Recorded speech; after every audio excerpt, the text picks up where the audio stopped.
pagkatapos mong hindi magpakita dito, yan talaga sasabihin mo. Na hinarang ka ni Mellard para sabihin sa akin yan. I'm telling you, Renan, Mellard is up to something. Ayoko na sana makialam. Wala na rin naman tayong relasyon.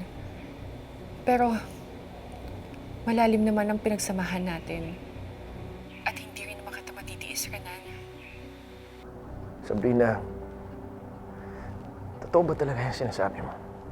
If I were you, makipagkita ka na kay Mellard. Isisend ko sa'yo yung address na binigay niya sa akin. Makipagkita ka na kasi bago pa siya kumanta sa mga pulis. Thank you.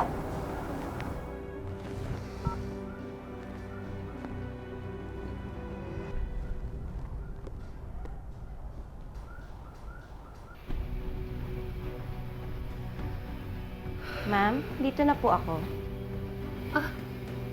May pasok ka pala ngayon. Ay, opo. Baka pupunta daw po kasi si Ma'am Era. Okay. Sige po, ma'am. Mag-umpisa na po ako.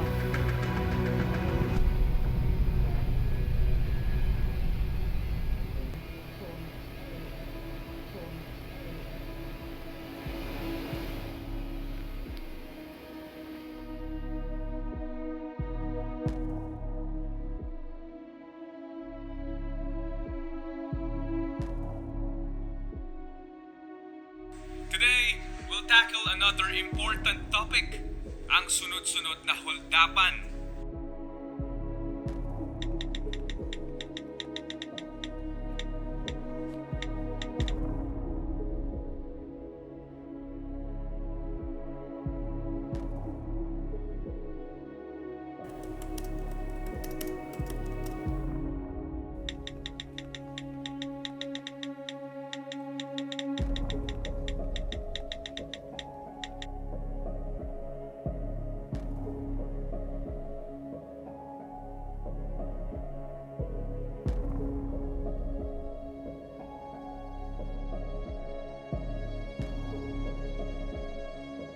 Send lang po kayo ng comments nyo. I'm reading it now.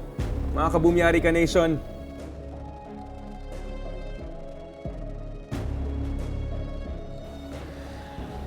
Makakagati din ako sa'yo.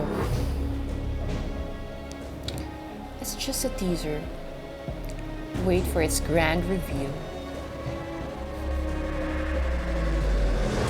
Trex, ang tagal-tagal na nating hindi nakakagimik.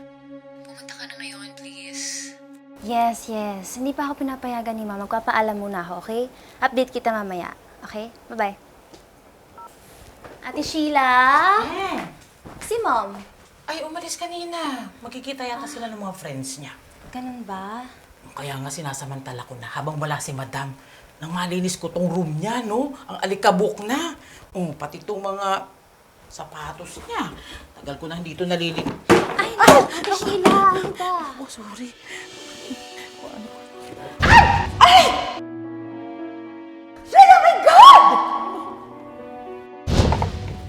Dahan-dahan ka naman. Ako naman. Sige na, ako nang bahala dito. Ako, sige. Ayusin ko muna sa banyo, ha? Just call mo. Oo.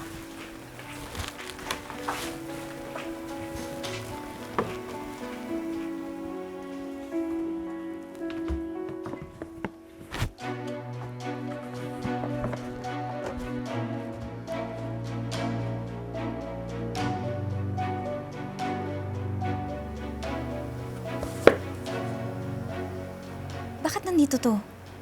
Ito yung necklace na nakuha ng holdupper, ah.